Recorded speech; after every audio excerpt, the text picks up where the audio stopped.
হিঙ্গলগঞ্জে BJP নেতার বাড়িতে বিস্ফোরণ, শুভেন্দু সন্তোষের গ্রেপ্তারির দাবি তৃণমূলের।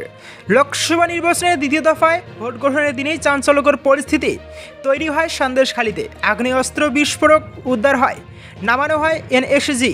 বিজেপি এই ঘটনায় শাসক দল তৃণমূল কংগ্রেসকে নিশানা করে। এরই মধ্যে এবার রাজনৈতিক চাপানুতর তৈরি হলো হিঙ্গলগঞ্জে বিজেপি নেতার বাড়িতে বিস্ফোরণ ঘটতেই।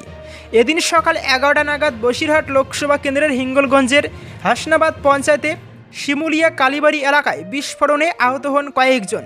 এটি বিজেপি নেতা নিমাই দাসের ভাইয়ের বাড়ি বলে জানা গিয়েছে। বিজেপির তরফে দাবি, রান্নাঘরে গ্যাস সিলিন্ডার থেকে বিস্ফোরণ।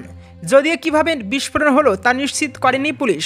তদন্ত চলছে। যদি বোমা ফেটে থাকে তাহলে সেখানে তা রেখে গিয়েছে কিনা, কিংবা কোনোভাবে মজুত করা হয়েছে কিনা, তা করা হয়ে থাকলে কোন উদ্দেশ্যে, এমন হাজারো প্রশ্ন নিয়ে চর্চা চলছে।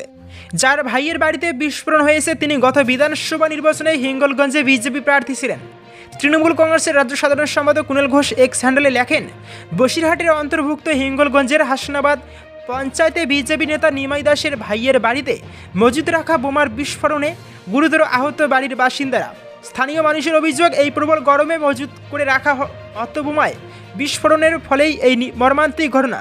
পুলিশ সত্যাসত্য দেখুক। তৃণমূল কংগ্রেসের মুখপাত্র অরূপ চক্রবর্তী এক্স হ্যান্ডেলে লেখেন, এখানে এনআইএ বাহিনী কিংবা এনএসজির রোবোটিক ডিভাইস আসবে না বোমা উদ্ধার করতে। বিজেপির নেতাকর্মীরা বাড়ি ঘিরে রেখেছে প্রমাণ লোপাট করতে।